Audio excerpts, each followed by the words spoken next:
Hello, and welcome to HERstory, a program where we tell the stories of women who served the nation, past and present. I'm Phyllis Wilson, president of the Women in Military Service for America Memorial Foundation and a retired Army Chief Warrant Officer 5. Today, we are joined by the Military Women's Memorial's very own Marilla Cushman. Marilla was a member of the Army's Adjutant General Corps, working in administration and personnel, but spent most of her career as a public affairs officer.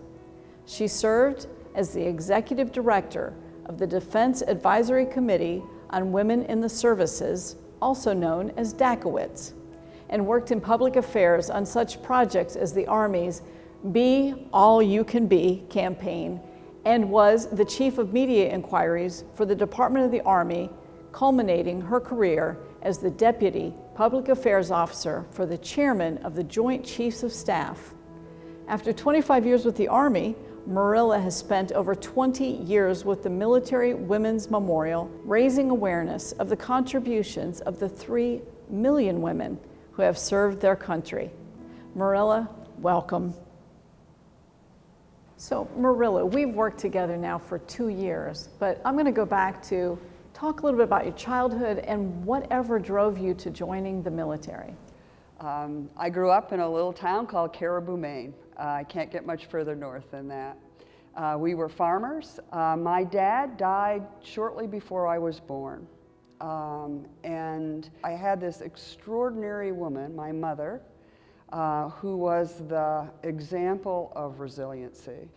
And in addition to that, my Gram, her husband died just a few days before I was born. So there are these 2 incredible women who picked themselves up and moved forward. So I can tell you, I had no choice but to pick myself up. I can hear my mother saying, "You get a hold of yourself." But I had such wonderful memories of growing up in Caribou. You know, I was a captain of the cheerleaders. We were the state champions the year I was a senior. I got to come down with our band to Washington, D.C. I carried the Maine flag in Nixon's inaugural parade. I was the editor of our yearbook. I worked in the library for years. So it was just a wonderful community and a place for service. And certainly my church played an enormous role in my life. So I guess I was kind of called to serve. So I go to college. I'm going to be a teacher because that's what we do, you know. That's what women did then. We're secretaries or teachers. And I was running through the student union one day to go to class, and there was this whack officer there with her booth.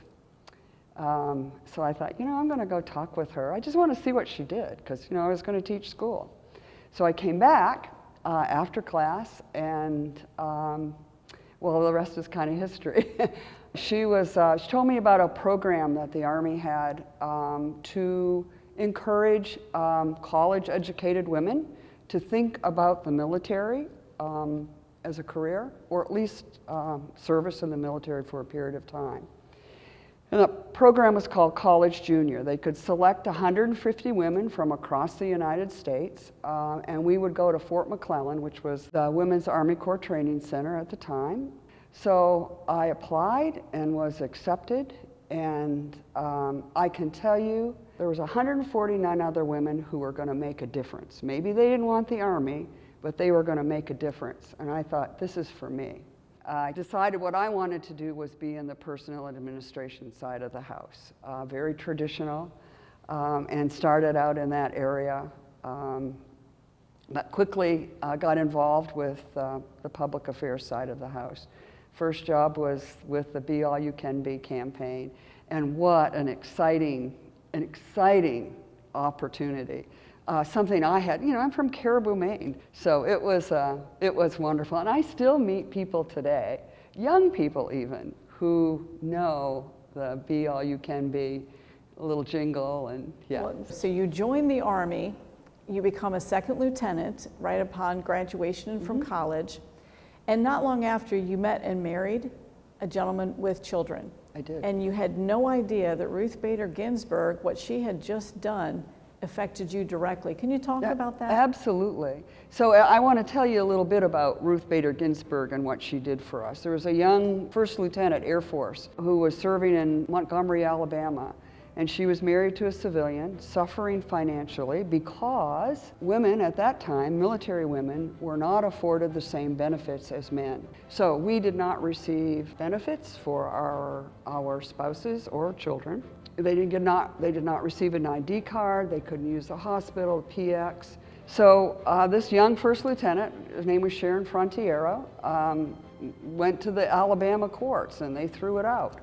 But the ACLU picked it up and carried it all the way to the Supreme Court, and it was ruled that women would receive the same benefits as men. And that didn't just apply to military women, but it applied to women across America. And that young lawyer who took that case forward was Ruth Bader Ginsburg. So we've been blessed to have somebody like Ruth Bader Ginsburg. We invited all of the Judge Advocate General, the lawyers here in the area for lunch, and so she talked about that case and what it meant to her. Here at the Military Right here at the Military Women's Memorial. I wish I could have been there that day. I wish you had been as well. It was truly and incredible. So we revere Ruth Bader Ginsburg and lift her and what she did for military women and all women. And to this day now, she continues to watch over us because just last year, she was laid to rest here at Arlington National Cemetery. She's just up behind the memorial on the hill, and we'd like to believe she and Martin will continue to provide overwatch for us. Yes. So unbeknownst to you, you report to that duty assignment and you have all the benefits as your male counterparts, and you were luxuriously oblivious to what had just happened. And what was so interesting, now that I reflect about that and think about it, my first assignment was at Fort Devens, Massachusetts, the home of the 10th Special Forces. And so these guys, these superheroes, living all around me with their families, and I didn't understand at the time why that was so unusual to them. That this officer and her husband, who was not in the military, and children were living amongst them. Yeah, it was, but now, of course, obviously. So shortly thereafter is when you're talking about this Be All You Can Be campaign. You're still a lieutenant while you're doing this? I had been promoted to captain by that time, and with the Be All You Can Be campaign. And it really was an exciting opportunity. First, to meet so many young soldiers that I probably wouldn't have had that opportunity. I mean, young folks who had, raised their right hand and promised to support and defend and do anything. So, I was working with infantry folks, I was working with air defense artillery, with aviators, and telling their story through Be All You Can Be. And my favorite one is there's a young guy who jumps out of a helicopter and he lands and he says, "Good morning, First Sergeant." And then the tagline is, "We do more before 9 a.m. than most people do all day long." We do more before 9 a.m. than most people do all day. Hey, First Sergeant. Good morning. You can do it in the Army. I love that was my tagline. You may have recruited me into the Army, you just don't know it. But I remember vividly that campaign as a high schooler and beyond. So you get done with this globe-setting, world-traveling kind of a thing to get this campaign up and going, because of course we've gone from a draft military to an all-volunteer, and there was huge concern, especially after the bad taste that Vietnam left in so many Americans' mouth, that they were like, I don't want to be associated with this. So how do we get enough young men and women now to be involved in that? Right.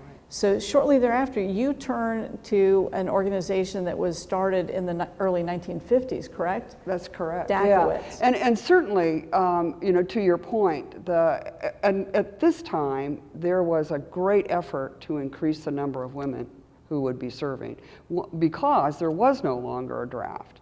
And so we needed to turn, it's always about need, you know. We needed to turn to women power. So appealing to them and encouraging them to enlist or, you know, and by this time we had women who were eligible to attend the academies.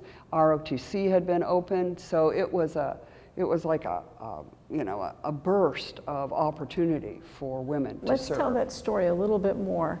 So in 1970, we have the first 2 women generals ever in the history of the United States. Correct. That they pinned in 1970. Until the very late 60s, we were capped. We could not exceed women in the military 2%. So they're making all these gradual changes. Now, by 73, 74, OCS and ROTC are starting to open? Yes, correct. The Air Force sort of blazed the trail, and they did some sort of experimental opportunities for women in ROTC in 1969, I believe it was. And by 1972, the other services were offering those opportunities to women at various universities. Not all, but various universities. So then, that opened up an entire path for women with respect to service in the military and in a leadership opportunity. Exactly, and a lot of Americans have no idea that until 1976, West Point, the Naval Academy, the Air Force Academy, all the service academies were closed. Women could not attend those until 76, so our first class was what year? In 1980.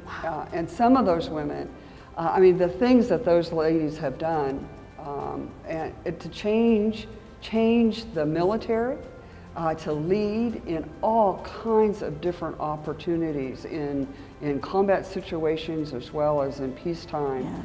We had about 400,000 women serve during World War II, and the point was that they would serve for the duration of the war plus 6 months. Because again, we needed women. We needed the resources that they could bring, because we were sending so many of our male service members overseas and into combat.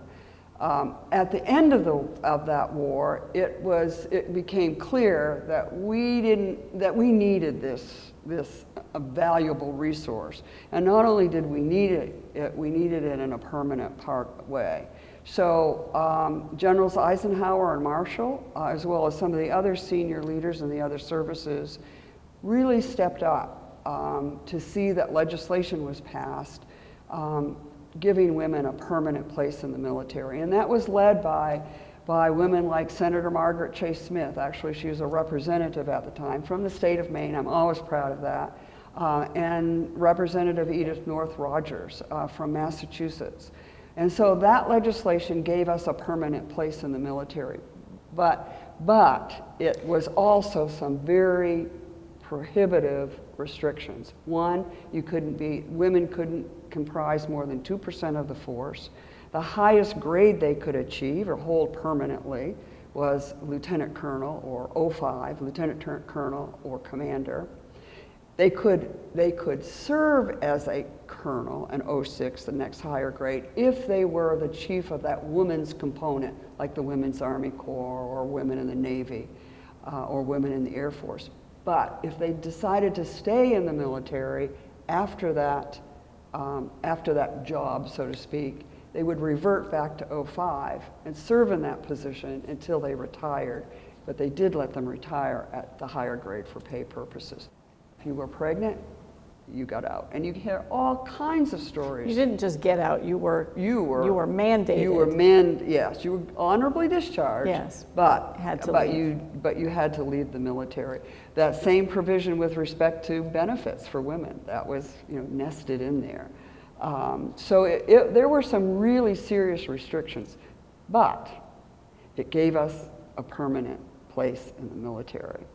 So when the Korean War came along, all these women had gone home, the Korean War came along,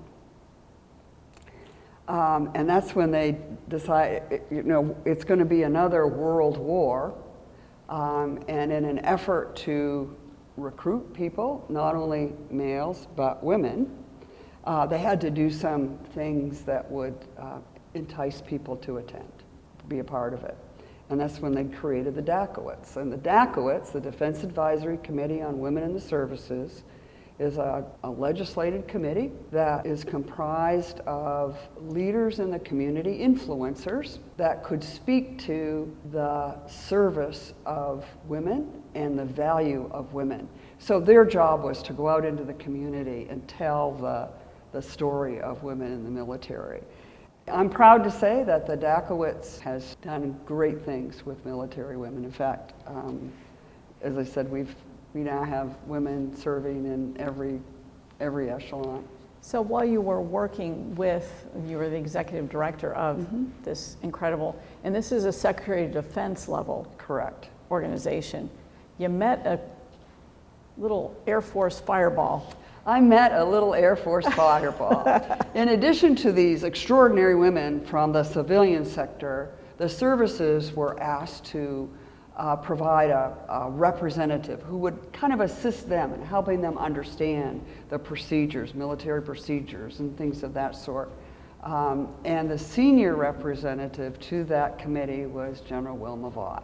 And she was, she was a fireball for sure. And she was certainly the steady advisor, the person who could make things happen so that these women understood, the DACOITS women understood what it was like to be a woman in the military.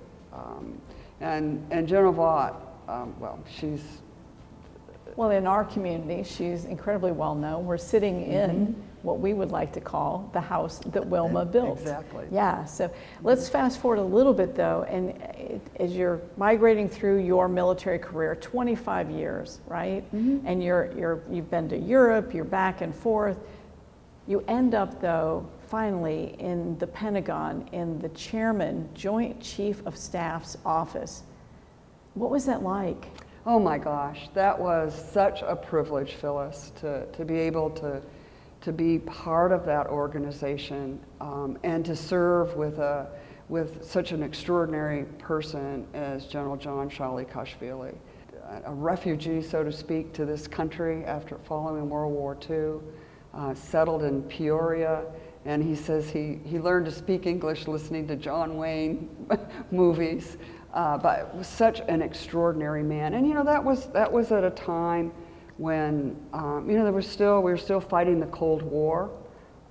He'd been a commander in NATO, but he had a sense about Eastern Europe and a familial understanding of the culture, and that brought such an extraordinary sense of understanding to his position, at that time. So to be in the room when, he was on a phone call with the Secretary of State, to go to the White House and be in the room when they were having some of those discussions, it was a privilege. And having them have the confidence in me to be able to speak to what they're doing to the American public, to be their voice, is, to look back, what an opportunity, Phyllis. And certainly, I really cut my teeth as media inquiries with the Army.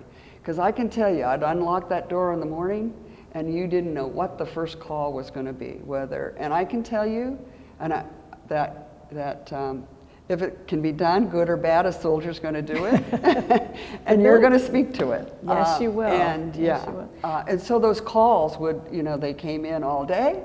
They came in my home. They came on the weekends. But I have to tell you, the good far outweighs anything that could be on the negative side. We have such an incredible group of young people who are managing our defense and keeping our freedoms. And so I think about them every single day. And I feel like I still know them for sure. You do, because generationally, the faces may change, the haircuts and stuff may change, the number of tattoos may change, but that patriotic heart is still deeply embedded in every generation of our Americans. Let's move forward. I'm going to ask you a question about, it's a December Christmas party and the phone rings. Who's on the other end? The phone rings, and it's General Wilma Vaught. And I'll step back just for a moment. The NCO answered, and he comes back and he says, "Ma'am, General Vaught wants to speak with you." And I said, "Oh, Matt, could you just tell her that we're right in the middle of the Christmas party, and you know, I got to do a few things here, and I'll call her right back." He said, "No, ma'am, she wants to talk to you now." And so I go to the phone, and she said, "Marilla, it's time for you to go." And I said, "General?" And she said, "It's time for you to go. I want you to come and talk to me about a job." I said, "Well, General, I have a job." So, well, the rest is kind of history, isn't it? I thought, well, yeah, I'll go talk with her. And General Vaught, captured me in a big way. Mm-hmm. And you know, for the first time, I was going to do something that was about us, that I could make a difference maybe for us, women, for sure, mm-hmm. Specifically. I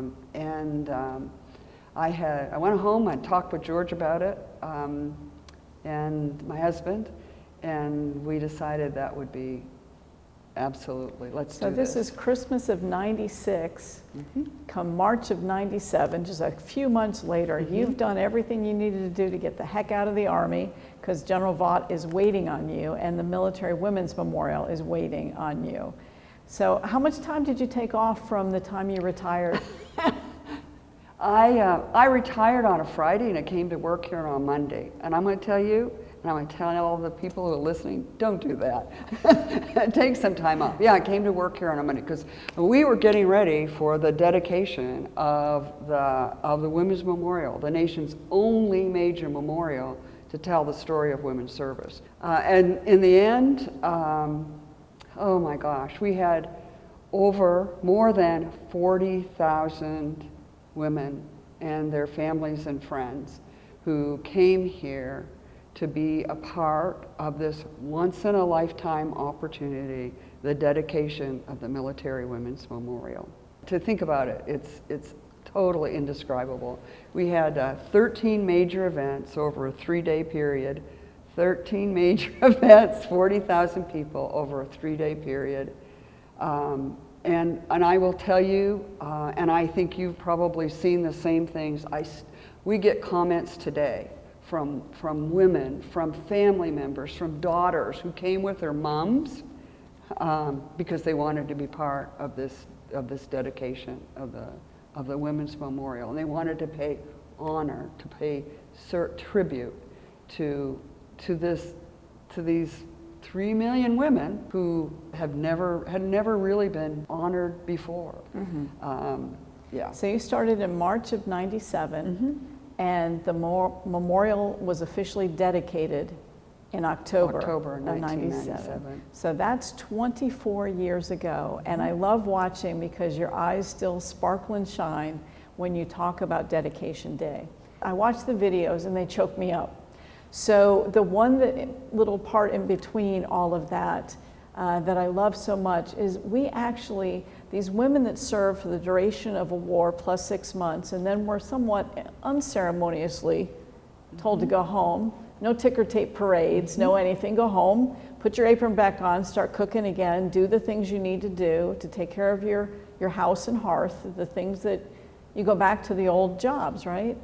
But there were 2 women that were here on Dedication Day from World War I, on whose shoulders we all stand, mm-hmm. that it's just staggering. What was it like to meet them? Oh, it was unbelievable. And talk about trailblazers, talk about, breaking the barriers. Holy cow. They were personnel folks, so they were logisticians or draftsmen and things of that sort, more on the desk side of the house. And to hear them talk about their service. Frida Harden spoke before this 10,000 crowd of people, and she said, when I served in the Navy, women were not even allowed to vote. Think about that. Think about that. She raised her right hand and promised to support and defend the Constitution of the United States and she couldn't vote. So it was their service, and we ought to celebrate them every single day. It was their service, their courage to say, I'm going to do this, the reason why we had the vote. One of the photos we have here in the memorial that I just so love are the two World War I women that are 100 plus years old. Mm-hmm. In between these two women that served in 1918, 1919 era, Eileen Collins, a woman astronaut. The commander of the space shuttle. Exactly. Think about that. In their lifetime, they have seen from it go where you freed a man to fight to you were the commander of a space shuttle in outer space as an officer in the United States military. They could have never fathomed what was possible because of what they had chosen to do for us 100 years ago. Absolutely, yeah. And there's another picture of one of the women with a 3-star general, General Claudia Kennedy, our first 3-star. And do you know, she was also my recruiter. She was that WAC that was in the student union that brought Marilla into the Women's Memorial. She was whatever, you know, she came all the way to Caribou, Maine to talk to my mother, to let her know that it would be okay for her daughter to serve in the military. Yeah, yes. So I owe an awful lot to Claudia Kennedy, for sure. So where we're sitting now, and we're reflecting back on these 24 years of the memorial being opened, you did the groundbreaking in 1995. In June of 1995 was the groundbreaking, correct. Who was there? Well, the President of the United States and the First Lady, our very first General Officer, General Anna Mae Hayes, the Secretary of Defense, the Chairman of the Joint Chiefs of Staff, and a number of military women as well. A who's who. Yeah, absolutely a who's who to cut this ribbon. It was very difficult to raise money for this memorial. Right, right. Our first breakthrough was actually the kingdoms of Saudi Arabia and Kuwait. Each of them gave $850,000 in honor and tribute of the women that served during Operation Desert Shield, Desert Storm. Wow. And it kind of broke that log jam. AT&T stepped up with $1 million. Why? Because during World War I, the Army didn't want to bring women in, but Pershing in Europe was crying for trained telephone operators. And he needed them to be bilingual. So the only people at the time that were trained were women. And they were actually trained just up the road here by AT&T at Fort Meade. And so we contracted 223 of these women and sent them to France to be telephone operators for World War I, and they were called, there you go, Hello Girls. And we have been so fortunate. There's a wonderful documenter and writer, actually at the VA, his name is Jim Theris, who has captured that story in film, in a documentary, calling it the Hello Girls. And actually he's done a second one, the 6888, the African American women, the only African American unit to serve overseas during World War II.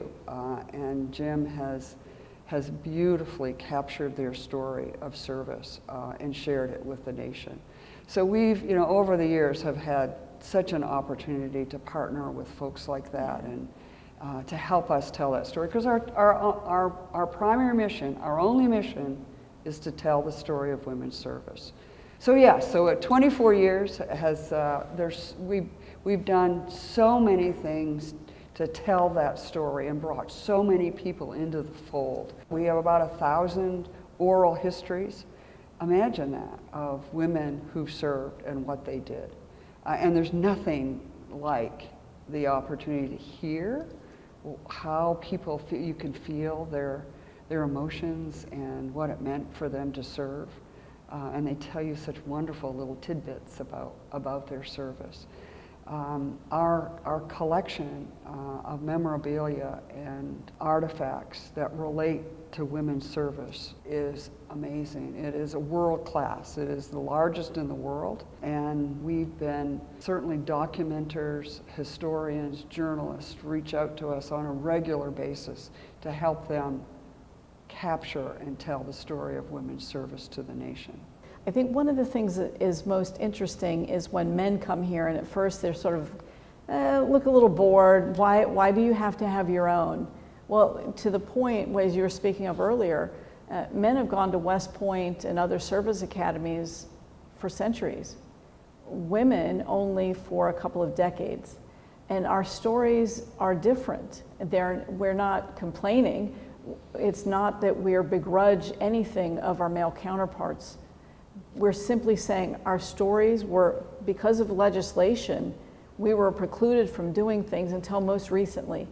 And we're just so very proud that we were able to, as society changed, and maybe the military women helped that society to change, right? Absolutely. So I think that's one of the stories that I love when the men, particularly military men, come and visit and get the tour here of the memorial, and they see, many of them had, and many of our women in the military now have no idea the lineage Absolutely. from which they come. Yes, it's about telling our story. It's about telling our stories to our sons and daughters for the future, and letting them know that they can do anything. Right. They can do absolutely anything they want. And we've done that over the years with various exhibits. Not only, we have our permanent exhibits that chronicle that history of women's service, beginning with the American Revolution. And yes, women did serve with the military during the American Revolution, and certainly over time, before women were permitted to officially serve, we do know that there were women who disguised themselves as men to serve. And die. And died, absolutely. So over time, as I said, we've had some 3 million women who've served this nation very proudly and very well. For the 100th anniversary of women in the Navy, the first service to officially bring women into the military, other than nurses, we had a fun exhibit that speaks to Loretta Perfectus Walsh, the very first enlisted woman in the entire military, to raise her right hand and say, yeah, I want to support and defend. And to be able to tell her story, and the legions of women in the Navy that have served since, all the way to the women serving today, or Admiral, 4-star Admiral Michelle Howard. She was the commander of the battle group that rescued Captain Phillips from the Somali pirates. From the Somali pirates, absolutely, thank you. So, women, stories of women like that. Okay, so for 24 years, with no break, leave the Army, come straight here, and for 24 years, and I know your work ethic, because many times we're both in the office at the same late hours or over the weekends. What keeps you coming in every day? You've got nearly, I hate to do the math to you, Marilla, but with 25 years in the Army and 24 years with us, that's nearly half a century of service to this country. What gets you up in the morning and brings you in the door? You know what gets me up in the morning and brings me in the door are these very women that we tell their story. You can't help but want to support them and tell their story. And the 89 women who were prisoners of war held by the Japanese for 3 years during World War II tell their story. I never knew that story when I was serving, or the women who come here on honor flights, and they're so proud to walk in. So it's those women. It's women like Major General Jean Holm, who told our story so well, who made it possible for women to do all kinds of different things in the military, just because she served. And she was a World War IIer. Or for women like Lori Piestewa, who the first Native American woman to lose her life that we know of in combat in the early years of this global war on terrorism. Or my dear, I think I've adopted her, I've made her my own daughter, Jessica Ellis, a young corporal with the 101st Airborne, one of our premier fighting units, as a medic with them. and she lost her life in Iraq, on Mother's Day, no less. But so we have an obligation, Phyllis, those of us who've served, to be able to tell that story. That, you know, I think about the shoulders that I stand on. Mm-hmm. You know, from Loretta Perfectus Walsh to Wilma Vaught. And I want to think that these young women serving today think maybe they stood on my shoulders Mm-hmm. too, to get there. So that's what, I mean, you have to come in every day, right? I mean, there's another story to tell. Those stories will never stop, Yeah. and they're so staggeringly delightful, patriotic, cause a tear to the eye, which we're both very proud that we can still get choked up over these amazing stories. And certainly now, for 2 years, I've been here as the president, and I have to tell you, Marilla, from a personal note, to have you as my senior advisor, my walking encyclopedia of all things memorial, all things military women, you have taught me so much in 2 years that I hope that one of these days when you're not at my shoulder, we'll still pick up the phone and talk, but I'm not going to do the same thing General Vaught did back to you. It's time. Yeah. It's time, Marilla. Yeah. You know, I've enjoyed this 2 years with you. I'm looking forward to more years as we celebrate 24, which means what? Next year is our 25th. My gosh, I know it. And what does that mean? If Phyllis dreams big, and I've talked to you, and I see at times you get excited about the idea of us trying to replicate for this whole new generation of military women that could not, some were not even yet born when we dedicated this memorial 24 years ago. So for the 25th, we're still dreaming about what can we do on a grand scale to encourage not just the military women past and present, but all those associated with those military women. You bet. To come and visit us. You bet. And what we want to be able to do as well is to instill in these young women serving today their sense of legacy and the heritage that they are entrusted with to move forward to give to the next generation. We have a big job, Phyllis. That's what keeps us and a coming. noble job. It is. Absolutely. Yeah. Well, Marilla, I just want to thank you so much for taking the time to sit down and walk us through your memories of this 24 years here and your 25 years being all that you can be, not just for the Army, but for all of us that have ever worn a military uniform. So thank you so very much. Thank you for the opportunity and letting me do that. I appreciate it so much. Thank you. Absolutely.